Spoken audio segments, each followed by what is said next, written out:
Hi, my name is Michelle Cathan. I have 3 kids on the Piranhas. They are in bronze, silver, and elite. And I'm also an official with USA Swimming. I started officiating back in 2013 when my daughter first started swimming. I am a stroke and turn official, an administrative official, and a starter. I am not a referee. So there were 2 questions that did require some referee input, so I did consult with some other officials to get their 2 cents on some of the questions that you submitted. So I'm hopefully going to be very clear, but by all means, I know some of these responses are still going to potentially sound confusing. So please feel free to reach out to me if you need any clarification on anything I say, or if anything I say sparks follow on additional questions. I am more than happy to address any of those questions that you may have. So I'll get started with the questions.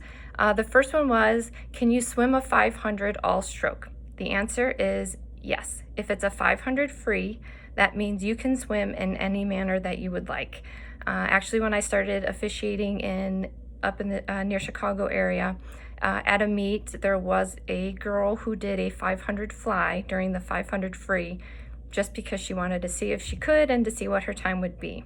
The caveat is, when you are done, your time is still considered a 500 freestyle time. You do not now have a 500 fly time as an official time.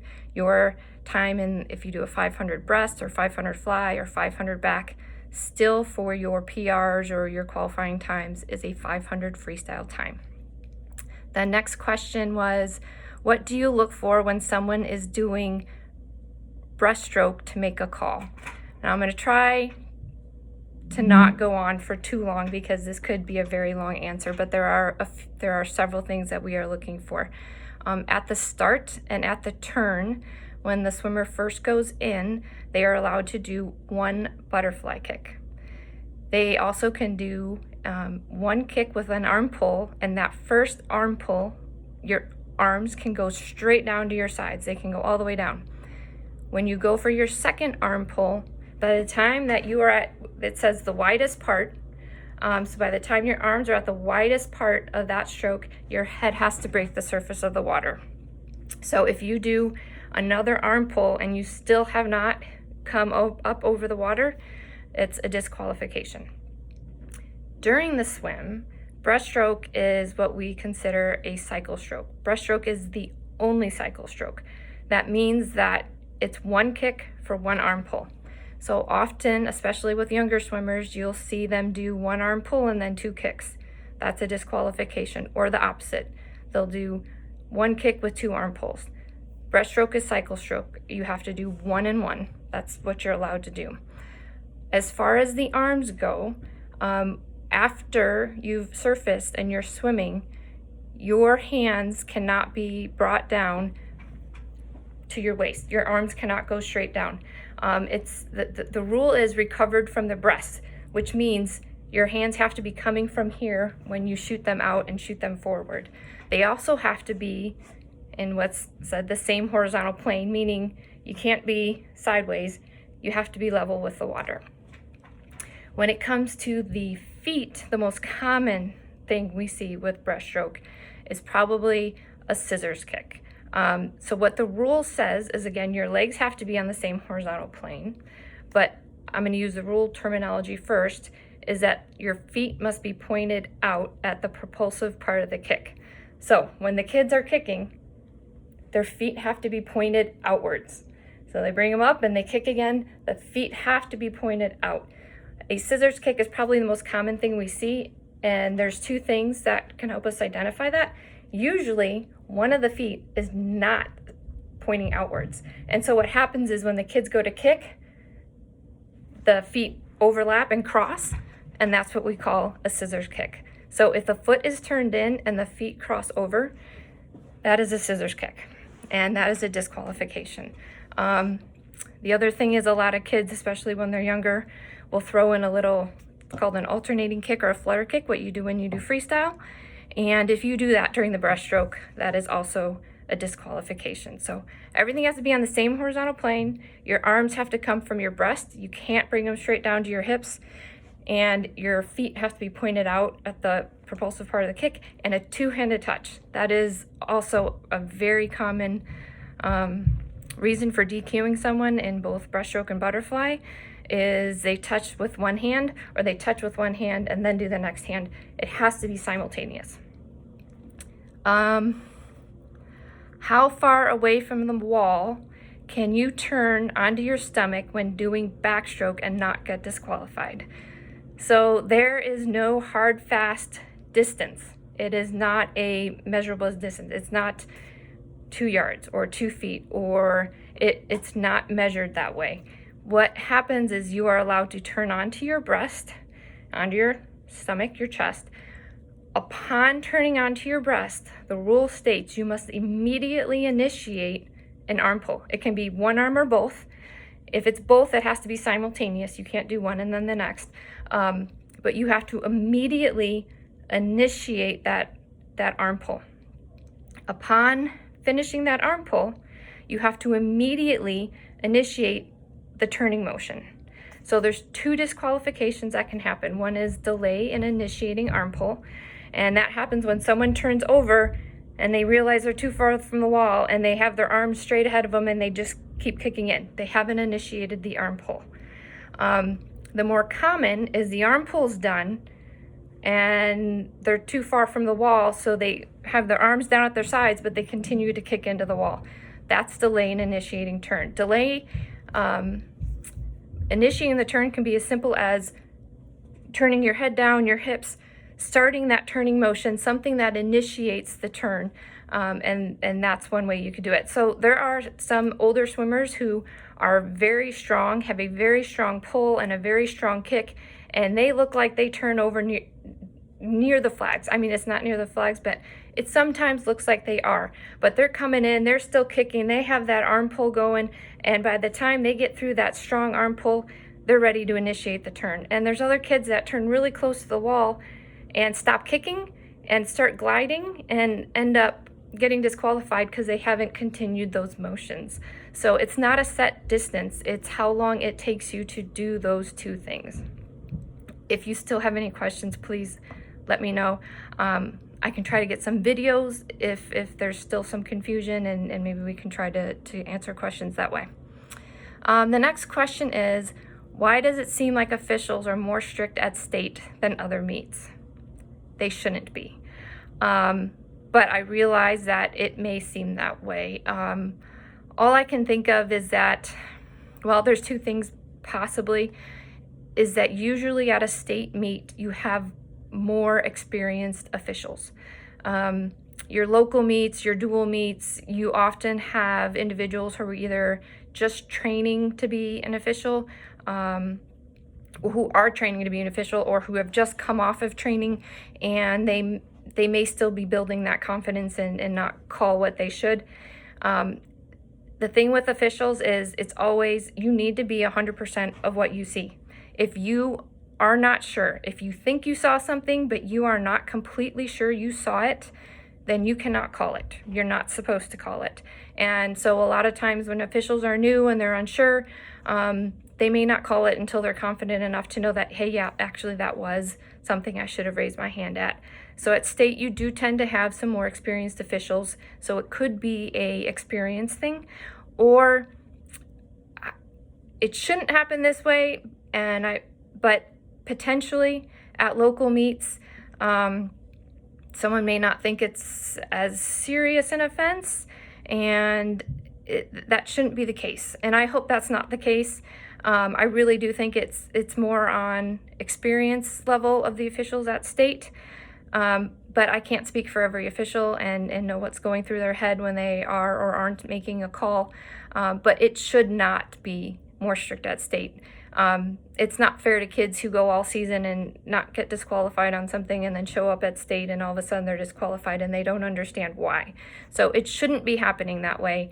And if it does seem like that, feel free to mention it to coaches or to officials, because we should be calling it every time. It shouldn't change based on the meet that's occurring. The next question is, what is the most common thing people are DQ'd for in fly? I think it's probably a tie between several different things. Like I already mentioned in the breaststroke, two-handed touches all the time. Kids get in the habit of doing a one-handed touch during practice, and they get in a meet and they form a habit and they do the one-handed touch. It happens all the time. It happens at the state meet. It's happened at Olympic level meets. A one-handed or a non-simultaneous touch occurs all the time, both breaststroke and butterfly. The other two things specifically fly stroke related on the arms is probably non-simultaneous. So the rule is that they have to exit the water and enter the water at the same time. There is no rule about symmetry.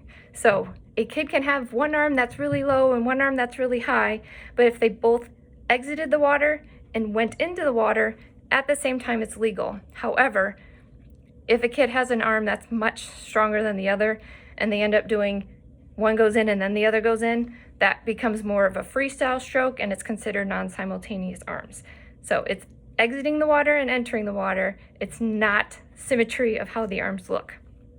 The other thing though is in the kick, a lot of times, especially in newer swimmers, you'll end up seeing the little flutter kick or the freestyle kick. Their feet have to be together. Let me clarify that.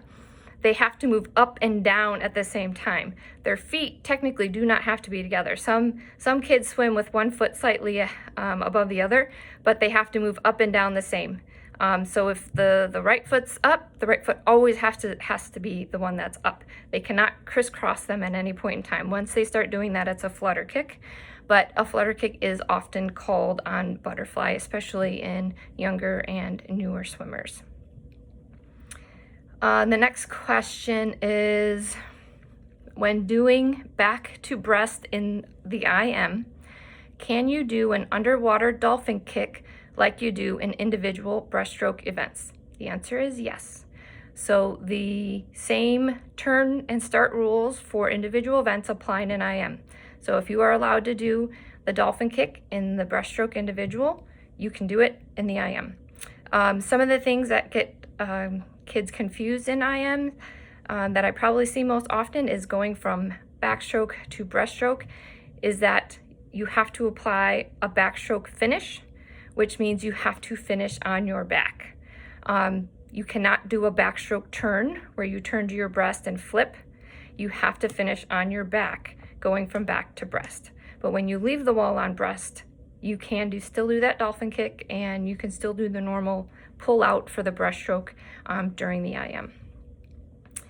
The next question is, do you get in trouble if you try to get disqualified on purpose? So this is one where I actually had to consult with some referees, because while the DQ calls for stroke are on a stroke and turn judge, if it was something else, that would fall to a referee. So my first thought is, I'm likely not even going to know if you did it on purpose. If you wanted to get DQ'd in the fly and you touched with one hand instead of two, I'm not going to know the difference or the intent behind you just accidentally did it or you did it on purpose. So in most cases, I'm going to say I have no idea if it's on purpose or not. If it was as innocent as a one-handed touch on purpose, even if you got out and told me I just did that on purpose, it's still a disqualification. There's nothing more that's going to happen. Now, should you do something on purpose that interfered with another swimmer, the referee could call that unsportsmanlike conduct and you could be removed from the meet. So I hope that's not where the question was going. I really probably think that's not where the question was going, but did want to say that if something was on purpose and it interfered with someone else, the consequences could go beyond a DQ. The next question, in a meet, I had to take off my watch. This never happened before. Why is that? One, I'm a little surprised that you were only asked once. Again, this falls to the referee, so this is another one where I had to consult. Watches are not allowed in any meets, any kind of watch. because the watches can keep pace. They have watches now that are made for swimming that can keep a pace, and they can vibrate and buzz and tell you what pace you're doing, and so those are considered illegal. And rather than having a ref have to know this one does that, this one doesn't, it's a blanket. There are no watches. They're not supposed to be allowed. Now, the referee I spoke with said that, you know, sometimes at smaller meets, and especially with younger kids who probably have no idea how to even pace themselves if they wanted to, that sometimes just to keep the flow of the meet, that they said guilty. There's times I haven't asked some 9-year-old who came up on the block to take his watch off.